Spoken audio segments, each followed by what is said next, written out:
Salam. Bugün Halloween bayramına xüsusi olaraq qorxu haqqında danışmaq istəyirik. Çünki bəzən həqiqətən də özümüzü qorxudan zövq alarkən qəlbə səslənsə də bu əslində həqiqətdir. Çünki biz qorxu filmlərinə baxarkən və yaxud da qorxu ədəbiyyatını oxuyarkən o içimizdəki gərginlik, həyəcan hissi bizi həyata qalır. Çünki qorxu həqiqətən də bəzən hiss etmənin ən yaxşı formalarından, ən güclü formalarından biridir. Və qorxu janrı həqiqətən çox qədimlərə gedib dayanır. Mifologiyalarda, folklorda, xalq nağıllarında, nağıllarda, bizim Türk nağıllarında, Azərbaycan nağıllarında Təpəgözlər, qeyri qeyri-adi məxluqlar, kifə girən qarılar, onlar hamısı mövcud olmuşdu və ta bu günümüzə qədər də sonradan romanlarda, daha sonra filmlərdə də yenidən özünü göstərməyə başlamışdı. Və insanların bu janra ən çox yönəlməsi məncə bir şeyləri izah eləmə istəyidir. Xüsusilə bilmədikləri şeyləri bu cür izah edirlər. Yəni qorxulu məxluqatlarla, qeyri-adi qüvvələrlə izah eləməyə çalışırlar. Çünki başqa üsul çox da bilmirlər. Xüsusilə keçmişdə indi bir çox bizim elmdən inkişaf etdiyi müddətdə artıq bilirik bir çox şeyin izahını. Keçmişdə təbii ki, insanlar bunu yəni özlərindən daha üstün olan qüvvələrlə izah eləməyə fikirləşirlər. Mən qorxu janrında əslində ədəbiyyat oxumağı çox sevmirəm. Onu xatırlayıram ki, məktəb vaxtı çox oxurdum. Xatırlayıram ki, Edgar Allan Poe ən sevimli yazıcım idi. Ümumiyyətlə onun yazdıqlarını oxuyanda sanki bir insanın zehni dərinliklərinə enirsən və onun qəhrəmanları çox vaxt öz beyninin içində itib batan insanlar olur. Eynilə bizim kimi. Və onun yazdıqlarında görmək olur ki, əsl qorxu vicdanın səsidir və xatırlayıram The Telltale Heart hekayəsi idi səfərlərimizdə. Orada da peşmançılıq hissinin, günahkarlıq hissinin necə izdiham verdiyini göstərir. Bir növ psixoloji etirafdır onun yazdıqları. Onun kitablarında ən çox sevdiyim şey də oydu. Biz o gördüyümüz o qeyri-adi məxluqların xəyal gücüdür, yoxsa həqiqətdə anlaya bilmirik. Oradakı sərhəd çox şeydir, bulanıqdır və biz o özümüz qərar veririk. Həqiqətənmi görür, yoxsa adamın zehnində mi məhsuludur? Elə qara pişikdə də o sən dedin o günahkarlıq hissi, onun elə bir ki ruhudur bir növ qara pişiyin onu hər yerdə izləyir, onu dəliliyə qədər aparıb çıxarır. Edgar Poe mənim ən sevdiyim yazıçılardan biridir. O əslində ilk fantastika janrı sayıla bilər, amma həmçinin bununla yanaşı məndə insanın yaratmaq istəyi ilə tanrılıq qorxusu arasında bir Deyilən. Orada o yaradıcılıq biz necə Tanrı ilə danışırıqsa, orada Frankenstein yaratdığı o məxluq da Frankenstein ilə danışır. Məni niyə yaratmısan? Və yaradıb sonra niyə məni şey eləmirsən, tərk edib getmisən? Bu da elə onun sübutudur ki, insan necə əsl qorxu başqalarının deyil də sənin öz yaratdıqlarının nəticəsidir. Son Dracula var. O məşhur tipik vampir hekayəsidir, amma o kitabda daha fərqlidir. Orada daha çox yad insanlardan qorxu hiss edim. Yəni o həmin o şəhərə köçən başqa ölkədən gəlmiş bir insandan başlayırlar kənd əhalisi olaraq qorxmağa və o yad adamdır, başqa ölkədən gəlib, birdən məsəl üçün bizim sistemimizi körləyər, bizim həyat tərzimizi körləyər düşüncəsini bir növ burada vampir kimi ifadə edir. Yəni qorxu filmlərində də, hekayələrində də o monster dediyimiz daha çox altında daha gündəlik gördüyümüz bir şey yatır. O qorxu yatır. Onu belə qorxulu bir şeyə çevirib ifadə edirlər. Stephen King də əslində bu janrda yazır. O müasir qorxu janrının ruhudur demək olar ki, o yazıbları və onun yazdıqlarına görə qorxu əslində gündəlik həyatımızda olan bir şeydir. Məsələn, insanın travmaları, itkiləri və gizlətdiyi duyğular, hisslər, bunlar hamısı insanın bir parçasıdır və onlarla yaşamaq məcburiyyətindədir.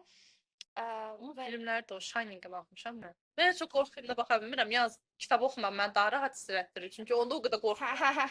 Amma o Shining-də də orada da o Edgar Poe kimi o bəlli olmayan var. Məsələn, bilmirik ki, adam həqiqətənmi görür, həqiqətənmi possessed olub ev, yoxsa adamın təklikdə tənhalıqda qaldığına görə gözünə mi görünür?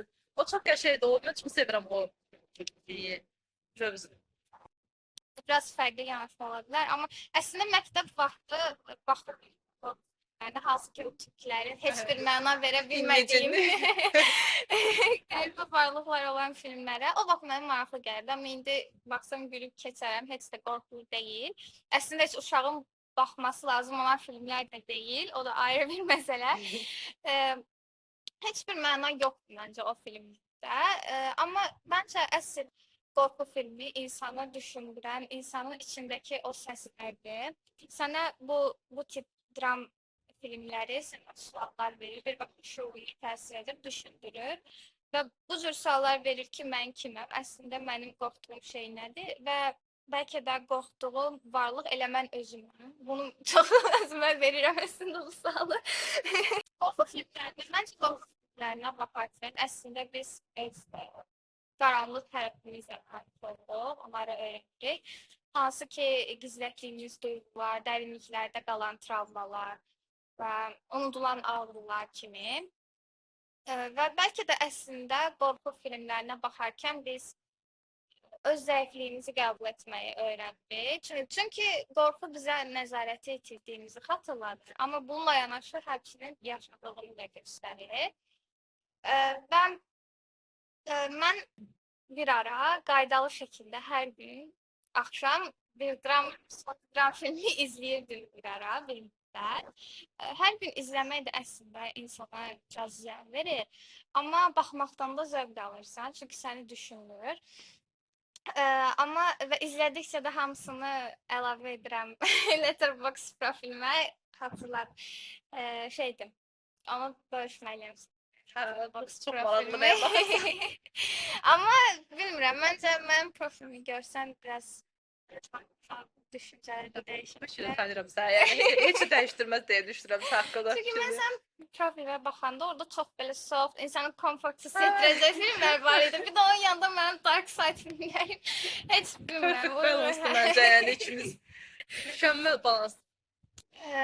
Amma hə, xüsusilə də Bergmanın filmləri məni dəhşət kimi gəlirdi, dəli eləyirdi. Məncə ümumiyyətlə bu bütün rejissorların və müəlliflərin ümumi bir cəhəti var ki, bir ideologiyası var ki, qorxu insanın mənəvi anatomisıdır. Çünki insan doğulduğu andan bəri qorxu sakitliyə gidiyor. Benim saklanma köməkdir. Əsas şeylərdən biri oldu, yəni saklansa, yəni. Təbii ki, ziyandır, amma yəni qorxunun əsas məqsədi elə bizim təhlükələrdən altında qorxmamıza kömək eləməkdir. Yəni biz bilsək ki, ziyan vuracaq bizə, ona görə o hərəkəti eləmirik. Əslində bu bütün oxuduğumuz kitablar və izlədiyimiz filmlər bizə günah hissini, insanın kimliyini tapması və onu itirməsi qorxusunu göstərir və bunlar hamısı bir qorxulu, səssiz qorxu sayılar və biz oxuduqca, izlədikcə görürük ki, qorxu insanı zəiflətdikcə əslində bir o qədər də formalaşdırır. Və bəzən də görürsən ki, həqiqətən də qorxduğun şey əslində elə sən özünsən. Ya da yavaş-yavaş o prosesdə ona çevrilirsən. O da olur. Əvvəl deyildin, amma indi eləsən artıq. O çox qorxunc olur da, yəni. Əsl qorxu o da, yoxsa bir yerdən cin çıxır. Cin çıxması. Mən onlardan çox qorxuram bu arada. Baxa bilmirəm, mən elə şeylərə zat Məsələn, belə paranormal hadisələrin olduğu filmlər əvvəl ki, xoşuma gəlirdi, amma artıq əsl qorxu insan içində gizlənir. altında bir dərin məna yatmır deyə bəlkə xoşumuza gəlmir. Yəni keçmişdə elə filmlər var, məsələn şey var. Bir dənə film var, The Thing. O şeydə Antarktidada bir şey tapdılar. Antarktida zamanı yan planetlərdə insanlar bir öldürür, onların içində girir. İnsanlar başını bir-birindən şübhələnməyə. Kim o uzaylıdır, kim deyil, kim əsl adamdır, kimə güvənə bilərik. Onun üçün o dərsdə qalsa o qorxu var da, biraz iyrənclik, biraz o şey də var orada. Amma həm də məna da yatır o insanların arasındakı güvənsizlik, qorxu, kim kimdir, kimə güvənək. O var misal üçün, o dərin mənası var. Amma belə filmlərdə var ki, sadəcə hə, bir yerdən bir şey çıxdı, vizualıq olaraq. Ay, jump scare. Stranger Things məsələn, bu da upside.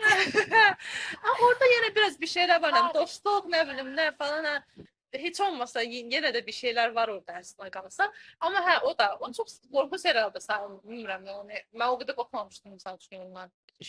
Uşaqlar üçün də əslində qorxu janrında kifayət qədər var ədəbiyyat. Animasiya da var. Caroline Mükəmməl film. Zarafatsız çox xoşuma gəlir. Tim Burton ümumiyyətlə qəşəng Əslində təkcə yönetmendir. uşaqlar üçün yox, elə böyüklər. O mən çox xoşuma gəlir o həm animasiyadır, həm yəni ona görə təbii ki o qədər qorxunc deyil, amma həm də o hava çox belə oktyabr şeydə Halloween vibe-dır. Çox xoşuma gəlir mənim o tipli. Not Baby for Christmas. So sən dedin Caroline. Başqa çox var. İndi mən çoxuna baxmamışam içində. Siyahımda var, hamısına baxacağam. Ən sevdiyim janrlardan biri də o.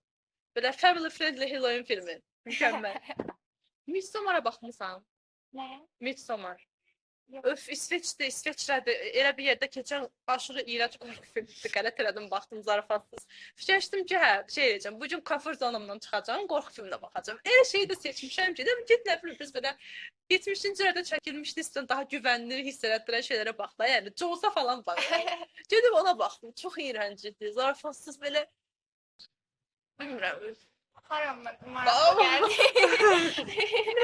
Mən aslında bəlkə tam anlamadım, bilmirəm. Biraz məsələn şeydir, həyatda heç bir yerə gedib çıxmama hissi var orada. Şey də var, məsələn, həyatda xoşbəxtlik axtarır baş qəhrəman falan. Amma onu bilmirəm, mən çox aşırı iyrəncidim. Elə şeylər heç belə vaxtında bütün şey boyunca. Çünki hə, əslində düz dedim. Bəzən qorxunun adı dəyişir. Məsələn, itki ola bilər, travma ola bilər, gələcək qayğısı ola bilər, amma mahiyyəti eyni qalır, qorxu eyni qalır və bu bütün yazıçıların maraqlıdır ki, həyatında nələr yaşayır, uşaqlıqları, çox psixoloji fərqlər olur. Ki heç də hansı travmatik uşaqlıq keçirmə məsuliyyətdə deyil. Hə, depressiya da ola bilərlər, şizofreniya ola bilərlər, ya da həyatdan bərbad başlamış da ola bilər. Şeydir yəni. Sən Hə, o atası anası onsuzsa ölmüşlərimizin himayəsində yaşayırdı. Əmisi ona heç şeydir, pul vermirdi misal üçün. Universitetdə oxuyanda şeydir, mebellərini falan yandırırdı isinsin deyə. Yəni o təbii ki bu psixologiyada böyümüş adamın normal psixologiyası olmaz yəni. olmaz. Belə şeylər çıxar ortaya kitablar. Mən kitabları ona görə sevirəm. Məsələn, filmlərin nisbətən. Kitabda mənim xəyal gücümə qalıb da hər şey. O əslində biraz daha qorxunc deyil əslində qalsın. Məsələn, filmdə heç bəlkə o qədər qorxunc çəkməzlər o səhnələri mən gözümdə canlar. Amma bir tərəfdən də istədiyim vaxt bağlayıb kağıda biraz nəfəs alıb şeyini öldürəcək. Qorxu kitabları daha rahat gəlir mənə filmlər.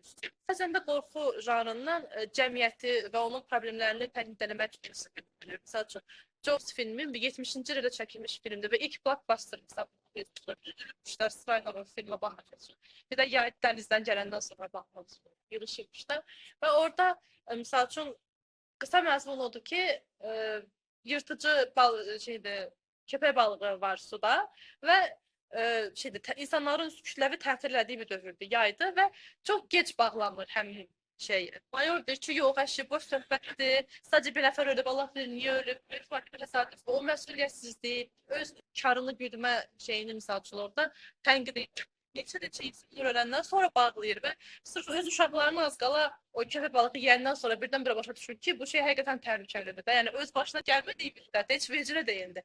Ki mən o filmə baxanda həmişə fikirləşirdim ki, birinci qadından sonraki bütün ölümlər sırf o mayorun günahıdır da, yəni. O an bağlasaydı heç kim ölməyəcəkdi də, yəni əlavə. Heç bir nişan qoymur. Heç olmasa məsələn köpək balığı çıxa bilər işarəsi qoysun da, heç olmasa bağlamır tutalım ki, hə bunun şeyinə ziyandır da, o turizmə ziyandır. Qətiyyən heç nə eləmir və ondan sonra ən az 3-4 nəfər əlavə adam öldü olur. Yəni deyirəm və yenə də öz başına gəlməyənə qədər də başa düşmür nə qədər təhlükəli, nə qədər problemli olduğu. Bu da o şeydir, insanların az gözlüyünü, pulgirliyini bir növ orada şey eləyir, amma həm də məqsədlə nail olur, insanları qorxudur, əməli başlayır, bir yerlərdən çıxır sürekli, köpək balığı.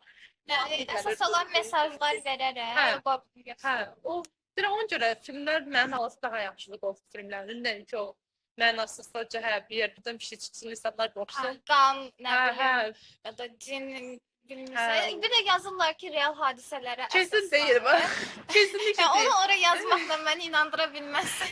Yəni, neçələr olub bu hadisədən, yəni. Ən azı 7-8 dənə var elə film, yəni. Nə bilim, bir də belə bir şeylərin varlığı, əslində, yəni, səncə bu cin anlayışı? Mən biraz dindar biriyəm deyə, mən inanıram elə şeylərə, amma o cür hadisələrin ola biləcəyinə çox inanmıram. Yəni, birini cin çarpdı, misal üçün, pozist falan, nə bilim, mən çox abartılmış ki, bəlkə də var, amma elə olmaz, kütləvi olmaz, bütün şəhəri kəndi basmaz, nə bilim, yəni, bilmirəm. Yəni, Cavab hə, məsələn.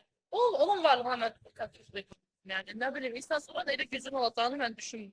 Adi insan da olacaq deyil. Yəni, hardan haqlı gücü? Bilmirəm, o qaranlıq tərəflə əlaqə şeytanlar, qurmaq, şey falan. onları Bilmirəm. müsallat eləmək.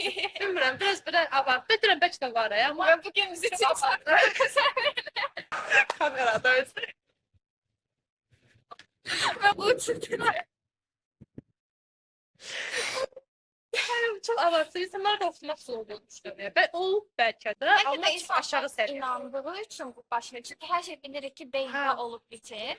Qarşındakı insan o qədər dəqiq danışır ki, məsələn, sən artıq Görməyə özünü başlayırsan. inandırırsan ki, bu baş verəcək. Kütləvi isteriya deyirlər, ona məhz isteriya, yəni bütün kəndə yayılır, insan tək də görməyə başlayır, amma çox vaxtda heç nə yoxdur yəni. Böyle çıxır ki, elə bir şeylərdir o, həqiqətən baş vermiş Çünki şeylər. o falçılar da məsələn elə danışır. Ama fasol inanmır bu arada, məncə öz dedikləri.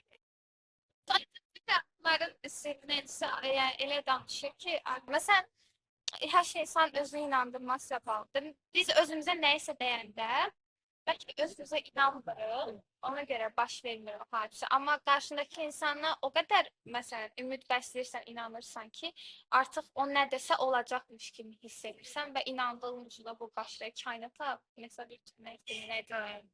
Buna olan istəmirəm. Amma belə də yerlərdə çox şey yoxdur. Mən fikirləşirəm ki, yaxşı desən, yaxşı olur. Bu cür yəni. Hə. Bu cür yəni. Nə qədər mən fikir desəm, onu çəkərsən, düşünürəm, mən inanıram. Bu mövzu barədə fikirlərimiz bu qədər idi. Bərbad.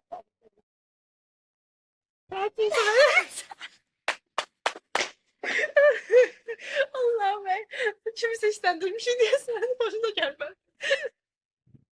Bu mövzu barədə fikirlərimiz bu qədər idi. Videonu izlədiyinizə görə çox sağ olun. Sağ olun.